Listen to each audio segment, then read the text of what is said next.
Boa noite. Boa noite. Carlos Santos, jornalista, comentarista político, é o nosso convidado de hoje. E o apoio de Rosalba Ciarline a Fátima Bezerra. O cenário político está no ar.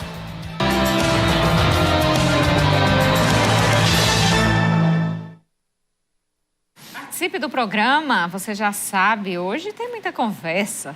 E você manda a sua participação através das nossas redes sociais, Twitter, @CenaPolíticoTCM, WhatsApp 88028979 e o Instagram, @CenárioPolíticoTCM. Hoje teve um assunto do dia aqui em Mossoró, um destaque, que foi o apoio de Rosalba Ciarline à candidatura à reeleição de Fátima Bezerra. A gente vai comentar este assunto no próximo bloco. O Carlos Santos aqui, a gente já sabe que falta tempo, não falta assunto. Tem muita coisa para a gente conversar, majoritária estadual, majoritária nacional, tem proporcionais, tem muita coisa acontecendo, então... Boa noite, Vonúvio. Boa noite, Carol. Boa noite para você, minha amiga telespectadora. Boa noite para você, meu amigo telespectador. Estamos começando mais uma edição do Cenário Político TCM, ao vivo para toda Mossoró e várias cidades que possuem os serviços da TCM. A gente começa já aqui trazendo informação para você que nos acompanha com relação ao pleito deste ano sobre as eleições, porque sempre surge o questionamento a respeito das urnas eletrônicas, exatamente. Ela é realmente segura? Nós conversamos com o chefe do cartório eleitoral, ele explica todo o funcionamento do aparelho.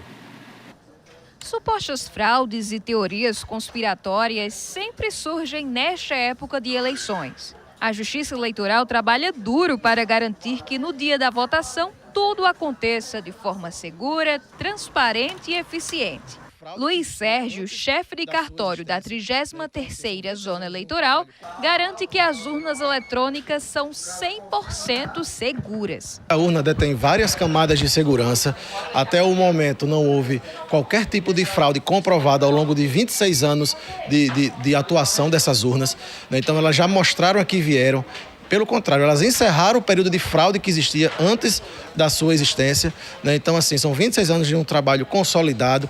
A urna eletrônica é utilizada no Brasil desde 1996, ou seja, há 26 anos. E de lá para cá, nenhuma fraude foi constatada. O chefe de cartório da 33ª Zona Eleitoral também explicou como é a apuração dos votos no final do dia das eleições. No dia da eleição, a gente tem a missão de trazer todas as mídias de resultado para cá. Via de regra, todas são trazidas para cá. As mídias são como se fosse um pendrive conectado a cada uma das urnas. Então nós trazemos todas para cá, quase todas na verdade, porque em alguns pontos nós transmitimos de maneira descentralizada do próprio colégio. Mas via de regra, 90% dos casos, elas são trazidas até aqui e nós inserimos essas mídias nos nossos computadores e transmitimos esses votos para o TSE em Brasília. Então tudo isso é feito ainda no final da tarde de domingo e se encerra praticamente às 7h30 da noite, 8 horas da noite do domingo. Em alguns locais, a gente está agora colocando a transmissão descentralizada para que do próprio colégio haja a transmissão dos resultados. E as mídias vêm para cá, mas já com os votos já tendo sido transmitidos nesses casos. Voltando ao nosso programa. Esse povo fica com conversa paralela nos bastidores, é isso que acontece. A gente volta assim, falando de urna eletrônica.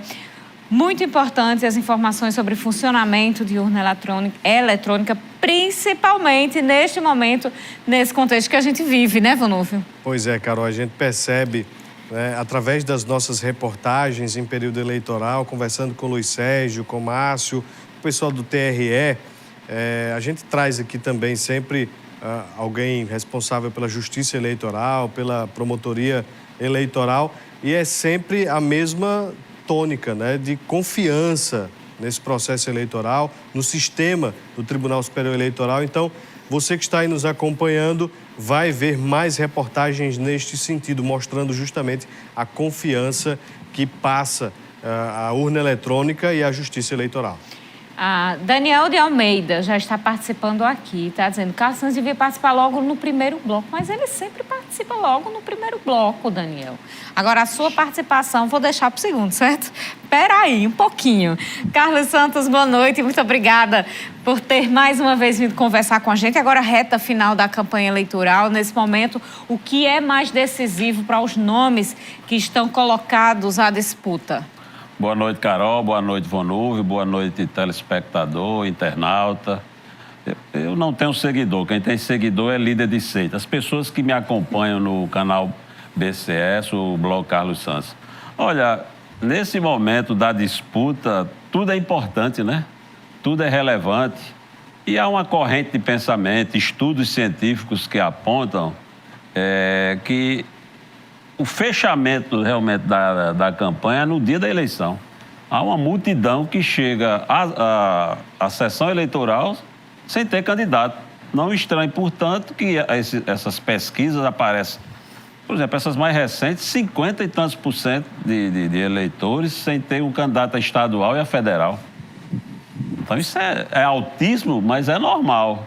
E essa conquista de voto é agora mesmo, nos últimos dias. Você acha que é o governo do estado? A gente viu desde a pré-campanha números muito parecidos, pouca mudança nas primeiras pesquisas que foram realizadas até agora. A gente viu ali quando começou a campanha, os nomes foram colocados em convenção, a gente viu uma pequena mudança, mas as colocações, por exemplo, são as mesmas desde sempre. Nesses 10 dias, pode mudar alguma coisa?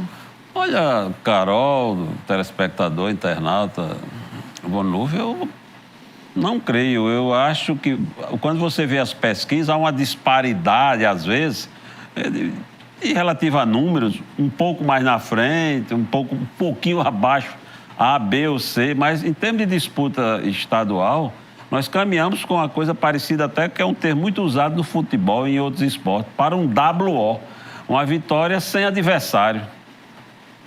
Você mesmo entrevistou recentemente aqui um candidato que no fim de semana passeia em shopping, faz vídeo com o cachorro, beijando a mãe. Enfim, está muito afim de fazer campanha, né? E eu ouvi uma resposta dizendo que ele não tem medo de nada. Eu, graças a Deus, tenho medo. Mas quem não tem medo de nada não atravessa uma avenida muito movimentada sem olhar para os lados. Ô, Carlos, quando a gente fala desse processo todo aí, teve uma candidatura que simplesmente não vingou. E olha que a gente está há 10 dias do pleito. E ainda existe uma expectativa, vai acontecer, que é a de Fábio Dantas, que depois de algum tempo foi que declarou ali o apoio a Bolsonaro. Inclusive com aquela questão, né, Vonúvio, aquela velha conversa das pesquisas internas. Ó, tem pesquisa interna que é diferente, que mostra diferente, que ele vai conseguir, ele vai para o segundo turno. Olha, eu acho que eu vim aqui, antes mesmo do nome de Fábio entrar numa campanha eleitoral, acho que eu vim aqui na última vez, acho que no início de agosto, e comentei o que eu vou repetir agora. Não é adversário. Não aconteceu, não acontece, nem vai acontecer. Vai ser terceiro colocado, extremamente distante de Estívico e de Fátima. Em Mossoró, em Natal, na Conchichina, onde for. Vai ganhar talvez em 2, 3, 4 municípios, pode até ganhar. São aqueles municípios da região em que há uma forte influência dele, da família, né? Acho que é São José do Mipibu, né? Que a família predomina lá há muitos anos. Fora isso, não aconteceu. Acho que Fábio acabou surgindo como um aborto. Inclusive, quem organizou a chapa foi Ezequiel, que passou mês à imprensa, uma parte da imprensa, mais do que emitindo opinião, manifestando vontade, né? Para que Ezequiel fosse ser candidato. Ezequiel arrumou a chapa, participou da articulação da chapa com Fábio Dantas, depois foi apoiar a Fátima. Foi para o outro lado. Foi para o outro lado. Pronto. Não creio, não. Por falar em Fábio Dantas, nós estamos durante esses 45 dias de campanha, a gente deixou todos os candidatos bem à vontade para escolher um dia e participar aqui da nossa entrevista ao vivo no cenário político, uma rodada de entrevista com todos os candidatos ao governo. Os candidatos que têm maiores representações lá na Câmara Federal. O único candidato que não vai participar é Fábio Dantas. Não por falta de convite, tentamos desde o início da campanha, mas ele não conseguiu encontrar uma data compatível. A próxima semana nós ainda teremos o Daniel Moraes e a governadora Fátima Bezerra. Vamos para o intervalo, daqui a pouquinho a gente volta e continua a nossa conversa com Carlos Santos.